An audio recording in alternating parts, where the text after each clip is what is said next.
ಸ್ವಲ್ಪ ಜೋರಾಗಿ ಧ್ವನಿಯಲ್ಲಿ ಜೈ ಭೀಮ್ ಹೇಳಿ. ನಮಗೆಲ್ಲ ಗೊತ್ತೇ ಇದ್ದಂಗೆ 2014 ಕೇಂದ್ರದಲ್ಲಿ BJP ಸರ್ಕಾರ ಬಂದಾದಮೇಲೆ ನಮ್ಮ ರಾಜ್ಯದವರೇ ಒಬ್ಬರು ಕೇಂದ್ರದಲ್ಲಿ ಮಂತ್ರಿಯಾಗಿದ್ದರು, ಅನಂತ್ ಕುಮಾರ್ ಹೆಗಡೆ ಅಂತ. ಅವ್ರು ಏನೆಂದರು, ನಾವು BJP ಸರ್ಕಾರ ಬಂದಿರೋದೇ ಸಂವಿಧಾನ ಬದಲಾವಣೆ ಮಾಡೋಕ್ಕೆ ಅಂತ ಅವ್ರು ಹೇಳಿರೋದು ತಮಗೆಲ್ಲ ಗೊತ್ತಿರೋದು ವಿಚಾರ. ಇವತ್ತು ಬಾಬಾ ಸಾಹೇಬ್ ಅಂಬೇಡ್ಕರ್ ಸಂವಿಧಾನ ಕೊಟ್ಟಿಲ್ಲ ಅಂದರೆ ಈ ಕಾರ್ಯಕ್ರಮ ನಡೆಯೋಕ್ಕೆ ಸಾಧ್ಯ ಆಗ್ತಾ ಇಲ್ಲ, ನೀವು ಅಲ್ಲಿ ಕೂರಕ್ಕೆ ಸಾಧ್ಯ ಆಗ್ತಾ ಇಲ್ಲ, ನಾನು ಇಲ್ಲಿ ಮಂತ್ರಿಯಾಗಿ ನಿಲ್ಲಕ್ಕೆ ಸಾಧ್ಯ ಆಗ್ತಾ ಇಲ್ಲ. ಇವತ್ತು ಬಾಬಾ ಸಾಹೇಬ್ ಅಂಬೇಡ್ಕರ್ ಸಂವಿಧಾನ ಕೊಟ್ಟಿದ್ದ ಕಾರಣಕ್ಕೆ ನೀವು ಅಲ್ಲಿ ಕೂತಿದ್ದೀರಾ, ನಾನು ಇಲ್ಲಿ ಮಂತ್ರಿಯಾಗಿ ನಿಂತಿದ್ದೀನಿ. ನಮ್ಮ ಕರ್ತವ್ಯ ಧರ್ಮ ಆಗ್ತಾ ತಾನೆ ಜೋರಾಗಿ ಜೈ ಭೀಮ್ ಹೇಳೋದು. ಜೈ ಭೀಮ್. ನಾವು ಅಕ್ವಿಷನ್ ಮಾಡುವಾಗ 3974 ಎಕರೆ ಅಕ್ವಿಷನ್ ಮಾಡ್ಕೊಂಡಿದ್ವಿ.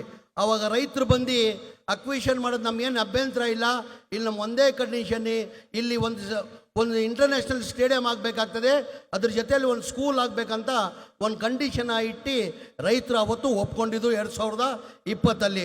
ನಮ್ಮ ಲೋಕಸಭಾ ಸದಸ್ಯರಾದಂಥ ಮಾಜಿ ಸದಸ್ಯರಾದಂಥ DK ಸುರೇಶ್ ಅವರು ಭಾಳಷ್ಟು ಪ್ರಯತ್ನ ಮಾಡಿದ್ರು. BJP ಕಾಲದಲ್ಲಿ ಸೋಮಣ್ಣ ವಸತಿ ಸಚಿವರುವಾಗ ಭಾಳ ಪ್ರಯತ್ನ ಮಾಡಿದ್ರು, ಇಲ್ಲಿ ಇಂಟರ್ನ್ಯಾಷನಲ್ ಸ್ಟೇಡಿಯಂ ಮಾಡಬೇಕಂತ. ಅದಾಗಲಿಲ್ಲ.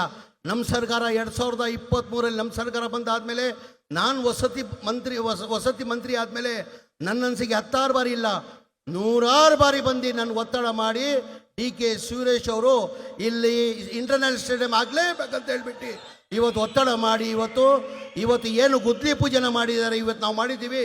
ಅದು ಟೋಟಲ್ ಕ್ರೆಡಿಟ್ ನನ್ನ ಮಾಜಿ ಲೋಕಸಭಾ ಸ್ನೇಹಿತರು, ನಮ್ಮ ನಾಯಕರಾದಂಥ DK ಸುರೇಶ್ ಅವ್ರಿಗೆ ಹೋಗಬೇಕು.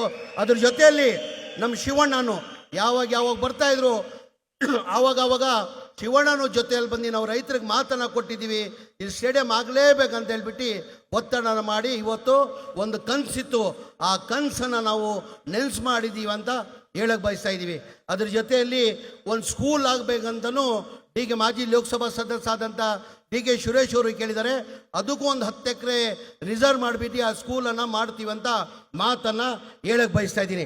ಅದ್ರ ಜೊತೆಯಲ್ಲಿ ಇವತ್ತು ಸ್ಟೇಡಿಯಂ ಗುದ್ಲಿ ಪೂಜೆ ತಮಗೆಲ್ಲ ಗೊತ್ತಿದ್ದಂಗೆ 100 ಎಕರೆದಲ್ಲಿ ಇವತ್ತು ಈ ಸ್ಟೇಡಿಯಂ ಆಗ್ತಾ ಇರೋದು.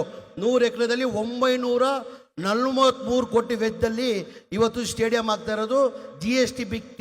GST 18% ಇನ್ಕ್ಲೂಡ್ ಮಾಡಿಕೊಂಡ್ರೆ ಕನಿಷ್ಠ 1200 ಕೋಟಿ ಆಗ್ತದೆ.